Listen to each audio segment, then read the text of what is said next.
Hello, welcome back to my channel. Today we will dive deep into the tragic, cyclical unraveling of Melissa Dillon as her past, in the form of Remy Price, violently collides with her fragile new reality at Forrester Creations. Let us be honest about what we just watched. Before we even speak of the plot, before we dissect the dialogue or the frantic pacing of the week's final moments, I want to talk about the lighting in the Forrester Creations design office. There is a specific sterile glow to that room, a manufactured incandescence that refuses to mimic natural sunlight. It is a room designed for mannequins, for the draping of expensive fabrics over lifeless forms. Yet it is where these characters are forced to live out their most visceral human agonies. Watching Melissa Dillon stand in that room, her eyes wide with a terror that felt entirely too real for a Friday afternoon soap opera. It dawned on me today just how deeply trapped she is. She is not just trapped by the narrative, she is trapped by the terrifying illusion of time standing still in a universe that punishes growth. I find myself wondering if anyone else feels this strange ache when looking at Melissa Dillon. She arrived on our screens as a cipher, a young woman who had been living homeless on the streets, desperate for the most basic human necessities.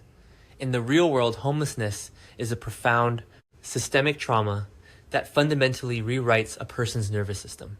But in the glossed-over reality of daytime television, it is merely a tragic backstory, a convenient plot device used to make a character temporarily sympathetic, before throwing them into the meat grinder of legacy family drama. Watching Dillon slowly find her footing, securing a coveted position at Forrester Creations and a warm bed at Will Spencer's beach house, I felt a familiar voyeuristic dread. We all knew it was a house of cards. We all knew the wind was coming. The psychology of Dillon's survival is fascinating and deeply melancholic. When she was living with Will, we watched a young woman desperately clinging to a life raft. Her subsequent pursuit of Will, in the sudden confession of love after Elektra and Will's relationship fractured, was it genuine romance? Or was it the pathology of a survivor securing her shelter? I ask myself these questions, not to judge her, but to understand the profound cognitive dissonance of her existence. To be unhoused is to be entirely vulnerable. To find safety in the arms of a wealthy Spencer heir is to trade one form of vulnerability for another. You are no longer at the mercy of the elements, but you are entirely at the mercy of the elite. And the elite, as we have seen time and time again, are utterly merciless. Elektra Forrester, cloaked in the righteous indignation of a legacy name. I looked at Dillon not as a fellow human being who had suffered, but as a threat to her own emotional landscape. Elektra's ultimatum forcing Will to choose. Forcing Dillon to justify her presence was a clinical display of power. It is the kind of casual cruelty that people born into wealth inflict upon those who are not, often without even realizing the gravity of what they are doing. For Elektra, it was about a boy. For Dillon, it was about survival. The disparity in their stakes is a quiet, devastating tragedy that the show rarely acknowledges, but it hums beneath every interaction they share. Then there is the heartbreaking sacrifice. Dillon, in a moment of striking moral clarity, chose friendship over romance. She agreed to pack her bags to leave the beach house, to walk away from the safety net she had so desperately woven. Why?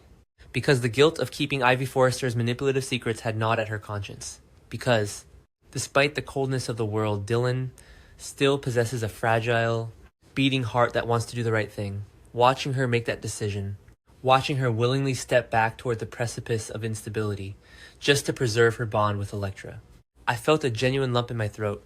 I know I am being emotionally manipulated by a team of writers who just need to fill 18 minutes of airtime. But the human element of that sacrifice, the desperate need to be a good person in a world of vipers, is universally resonant. Let us linger for a moment on the specific architecture of Dillon's departure from Will's beach house.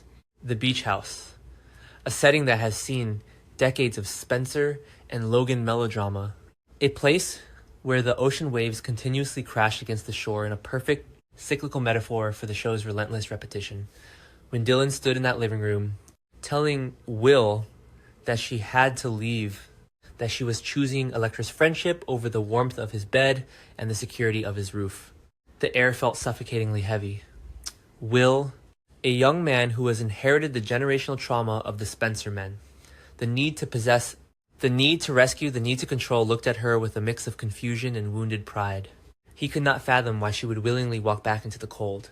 But Dillon knew. She understood that the safety Will offered was conditional, predicated on her playing the role of the grateful rescued waif. Her decision to leave was perhaps her first true act of agency since arriving in Los Angeles. It was a heartbreaking reclamation of self, yet it is an agency that is immediately punished by the narrative. The moment she steps out of the Spencer shadow, she is thrust into the crosshairs of the Forrester machine. Consider Ivy Forrester. Ivy, who operates with the cold, detached sociopathy of a woman who believes her bloodline grants her immunity from moral consequence. Ivy's threat to ensure Dylan loses her job at Forrester Creations is not just petty workplace bullying. It is an existential threat to Dylan's survival. Ivy looks at Dylan and sees nothing but an insect, a temporary annoyance, standing in the way of her grand, delusional designs for Elektra and RJ. The pathology of Ivy Forrester is a study in elitist rot. She is a woman who has learned nothing from her own past heartbreaks, choosing instead to inflict the same manipulative pain upon the next generation. Watching Ivy corner Dylan, watching the casual cruelty drip from her lips, I felt a deep, exhausting pity. Ivy is just as trapped as Dylan, only her cage is gilded in Forrester wealth. And what of Elektra, the very girl Dylan is sacrificing herself for? Elektra's questioning of Dylan's place in the fashion industry is a subtle yet devastating betrayal. It reveals the fragile, transactional nature of female friendship in this universe. Dylan gives up her home to prove her loyalty, and Elektra responds with suspicion. It is a horrifying reflection of how trauma isolates us, how it makes us view even our most devoted allies as potential enemies. Elektra is so consumed by her own pain, so blinded by the manipulations of her aunt and the chaotic affections of Will and RJ, that she cannot see the blood Dylan is spilling to keep her safe. This brings me to the most chilling, psychologically rich layer of this current tragedy: the shared trauma of the deepfakes.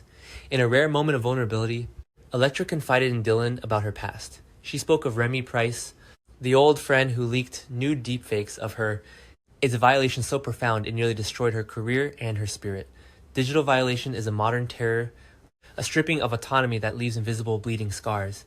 When Elektra shared this with Dylan, it should have been a moment of profound connection, two young women bonding over the cruelties inflicted upon them by a patriarchal world. Yet the dramatic irony of that conversation is suffocating. As Elektra spoke of Remy, we the audience knew the terrifying truth that was slowly creeping toward Dylan. The mysterious phone calls, the disguised voice on the other end of the line, the classic, almost campy use of a voice scrambler, a trope so absurd it borders on comedy, until you realize the sheer psychological terror it inflicts on the victim. The stalker is not just a boogeyman. The stalker is the physical manifestation of inescapable history. In daytime drama, nobody is ever truly allowed to start over. The past is a predator that always knows your new address. This isolation is what makes Remy's arrival so utterly catastrophic. When Dylan is standing in that sterile design office answering the phone, hearing that scrambled, metallic voice, she's completely profoundly alone. There is no Will to shield her. There is no Elektra to confide in. There is no Ivy to appeal to. She is an island, entirely cut off from the mainland, and the storm has finally made landfall. And then came Friday's cliffhanger, the moment behind the dress rack, the physical reveal of Remy stepping out from behind a rack of couture dresses. The juxtaposition of high fashion and base predatory terror is a masterclass in soap opera visual poetry. The long dark wig he wore was absurd, yes. It is the kind of detail that makes critics laugh at daytime television. But if you look past the camp, if you look at the terror in Melissa Dillon's eyes, the wig becomes something far more sinister. It is a disguise, a mocking pantomime of identity. Remy is a shapeshifter, a man who manipulates reality, whether through digital deepfakes or physical disguises to assert dominance over women. He reminds her with a chilling, quiet authority that he is the architect of her current life. He pulled the strings, he got her the art teacher job, he holds the deed to her fragile new identity.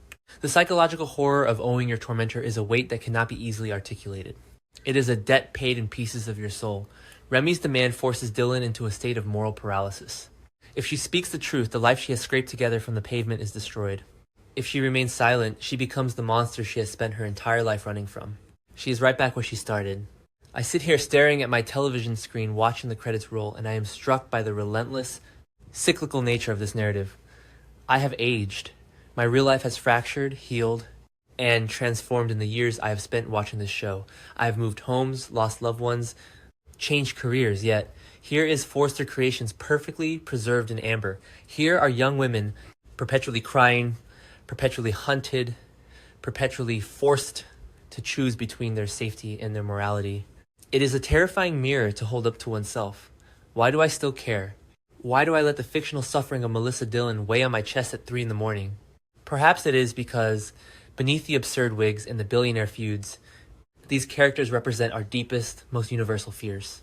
The fear that our past mistakes will forever define us. The fear that we are never truly safe, no matter how high we build our walls or how nice the beach house is.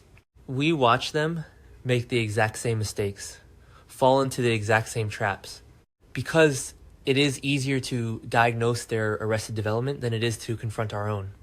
We look at Dillon paralyzed by Remy's return, and we recognize the paralyzing grip of our own unresolved traumas. Is it foolish to expect a daytime drama to offer a resolution to the human condition? Undoubtedly. But I suppose I'm asking too much from a medium that thrives on endless, unresolvable conflict. I want Dillon to be okay. I want her to find a home that does not come with strings, a friendship that does not require blood sacrifice, and a life free from the haunting shadows of men like Remy. I want her to break the cycle. But as the screen fades to black, and the sterile lights of the Forrester design office are extinguished in my living room, I know the truth. The boulder is already rolling back down the hill. Dillon will have to push it up again tomorrow, and in my quiet complicity, will be right here watching her do it.